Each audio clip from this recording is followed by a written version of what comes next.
எனக்கு அன்பான தேவனுடைய பிள்ளைகளே, நாம் ஆராதிக்கிற தேவன் நமது வாஞ்சையை நிறைவேற்றுகிற ஒரு தேவனாய் இருக்கிறார். தமிழத்தில் வருகிறவர்களை புறக்கணியாத ஒரு தேவனாய் இருக்கிறார். பாருங்கள், ஏசாயா 44 அதிகாரம் 3 சொல்லுகிறது, தாகமுள்ளவன் மேல் தண்ணீரையும் வறண்ட நிலத்தின் மேல் ஆறுகளையும் ஊற்றுவேன். உன் சந்ததியின் மேல் என் ஆவியையும் உன் சந்தானத்தின் மேல் என் ஆசீர்வாதத்தையும் ஊற்றுவேன். பாருங்க, ஆண்டவர் ஒரு காரியத்தை திட்டமா சொல்றாரு, தாகமுள்ளவன் மேல தண்ணீரை ஊற்றுவேன். அல்லேலூயா. தாகம் என்பது எதை குறிக்கிறதுன்னா, வாஞ்சையோடு இருக்கிறத குறிக்கிறது. எனக்கு தெரிந்து ஒரு தகப்பனாருடைய மகள் அவ மருத்துவர் படிக்கணும்னு ஆசைப்பட்டா. அதுக்காக ஃபர்ஸ்ட் வருஷம் நீட் எழுதினா, பாஸ் பண்ணிட்டா. ஆனா மார்க்கு தேவையான மார்க்கு கிடைக்கல. அதனால 2வது வருஷம் படிச்சு நீட் எழுதினா. அப்பவும் போன வருஷத்தை விட 100 மார்க்கு கூட எடுத்தா. பெரிய சந்தோஷம். ஆனா அந்த மருத்துவர் சீட்டு கிடைக்கிறதுக்கு உண்டான தேவையான மதிப்பெண்கள், அந்த கட் ஆஃப் வரல. 3வது திருப்பும் அவன் நீட் எக்ஸாம் எழுதினா. 3வது திருப்பும் நீட் எக்ஸாம் எழுதின உடனே அப்பவும் பார்த்தீங்கன்னா 2வது திருப்பு எடுத்த மார்க்கை விட கூட ஒரு 30 மார்க் எடுத்தா. 3 திருப்பு நீட் பாஸ் பண்ணா. ஆனால் முதல் திருப்பை விட 2வது திருப்பு 100 மார்க்கு கூட எடுத்தா. 3வது திருப்பு 2வது எடுத்ததை விட 30 மார்க்கு கூட எடுத்தா. ஆனால் 3வது திருப்பு நீட் எழுதியும் அந்த மருத்துவருக்கு சீட்டு கிடைக்கக்கூடிய கட் ஆஃப் வரல. அந்த பிள்ளை சோர்ந்து போனான்.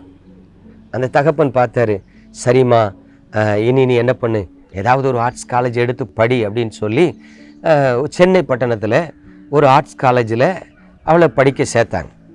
அந்த மகள் சரிப்பான்னு சொல்லிட்டு அங்கே போய் படித்தா. ஆனால் அவளுக்குள்ள உற்சாகமே இல்லை, அவளுக்குள்ள சந்தோஷமே இல்லை. ஏதோ படிக்கிறோம் அப்படின்னு சொல்லி படிச்சுட்டு இருந்தா. அந்த தகப்பன் அதை கவனிச்சுட்டே இருந்தார். பார்த்துட்டே இருந்து ஒரு 6 மாதத்துக்கு பிறகு, என் மகள் துக்கமாக இருக்கிறா, என் மகளுக்கு விரும்பாத ஒரு இடத்துல போய் நான் படிப்பை சேர்த்துட்டேன், அதனால் அவள் சந்தோஷம் அழிஞ்சிட்டு, என்ன ஆனாலும் பரவாயில்ல, என் பிள்ளைய மருத்துவத்துக்கு படிக்க வைக்கணும்னு சொல்லி பாருங்க, வருஷந்தோறும் லட்சங்களை செலவழித்து இன்னைக்கு வெளிநாட்டில் அனுப்பி அந்த மருத்துவ படிப்பை படிக்கிறதுக்கு சேர்த்து விட்டுருக்கிறார். ஒரு வருஷத்துக்கு கிட்டத்தட்ட 5, 6, 7 லட்சம் ரூபாய் செலவாகுது. பரவாயில்ல, இப்போ அந்த மகள் சந்தோஷமா படிக்கிறத நானும் பார்க்கிறேன். எதற்காக சொல்லுகிறேன்னா, தாகமுள்ளவன் மேல தண்ணீரை ஊற்றுகிற தேவன்.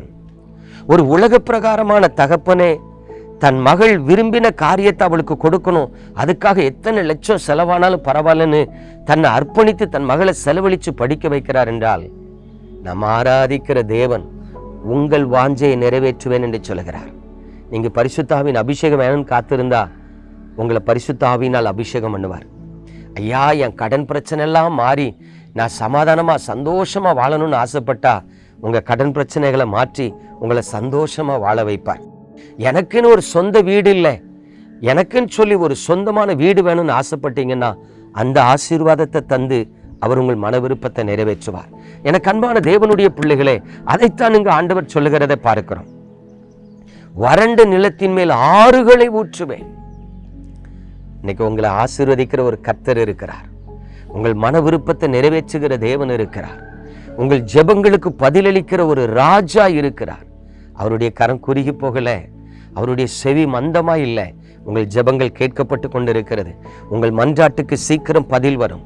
இதோ தாகத்தோடு இருக்கிற உங்கள் வாஞ்சையை அவர் நிறைவேற்றி உங்கள் ஆத்துமாவை குளிர பண்ணுவார். தேவனுடைய பிள்ளைகளே, நீங்க சோர்ந்து போகாதீங்க, விசுவாசத்தோடு ஜெபம் பண்ணுங்க, நன்மையை சுதந்திரிப்போம். நம்ம ஜெபிப்போமா?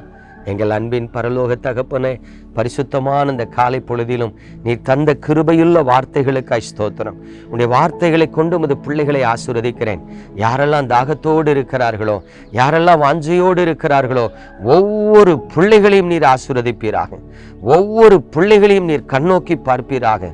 ஒவ்வொரு பிள்ளைகளின் வாழ்க்கையிலும் உம்முடைய பரிசுத்த நாமத்தை மகிமைப்படுத்துவீராக.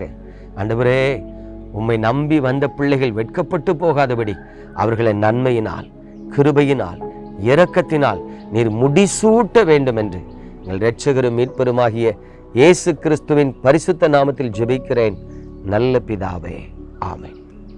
பிரியமானவர்களே, உங்கள் வாஞ்சையை நிறைவேற்றி உங்களை ஆசீர்வதிப்பார். God bless you.